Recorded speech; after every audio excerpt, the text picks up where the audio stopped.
Kamareddy municipality MEPMA ఆఫీస్లో మేము చైర్పర్సన్గా చేస్తున్నాము. మా సంఘం పేరు వరలక్ష్మి మహిళా సంఘం. మా ఎస్ఎల్ఎఫ్ మదర్ తెరిసా ఎస్ఎల్ఎఫ్ నుంచి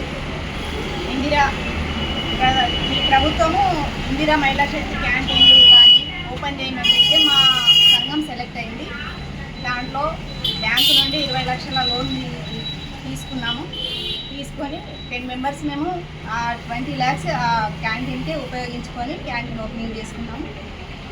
దాంట్లో ప్రతి ఐటమ్ ఉంటుంది.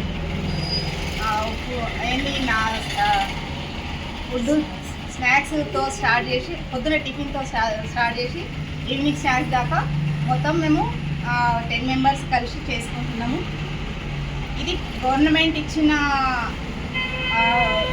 ఆర్డరే కాబట్టి దాని నుంచి మేము బ్యాంక్ నుంచి రుణాలు తీసుకొని నడిపించుకుంటున్నాం. చాలా సంతోషంగా ఉంది. ఈరోజు ఓపెనింగ్ చేసుకున్నందుకు మంత్రి ఎంపీ సురేష్ శెట్కర్ గారు, అలాగే కైలాస్ శ్రీనివాసన్న గారు, అలాగే మున్సిపల్ చైర్పర్సన్ ఎండి మేడం గారు, ఇంకా వార్డు కౌన్సిలర్లు అందరూ రావడం జరిగింది. మాకు చాలా చాలా సంతోషంగా ఉంది. ఎందుకంటే కామారెడ్డిలో మొదటిసారి ఇంత పెద్ద ఎత్తున క్యాంటీన్ ఓపెన్ చేయడము, అది నడిపించుకొని మరీ ఆడవాళ్ళు ఓన్లీ 10 మెంబర్స్ ఆడవాళ్ళు కలిపి నడిపించుకోవడం అంటే చాలా సంతోషంగా అనిపిస్తుంది.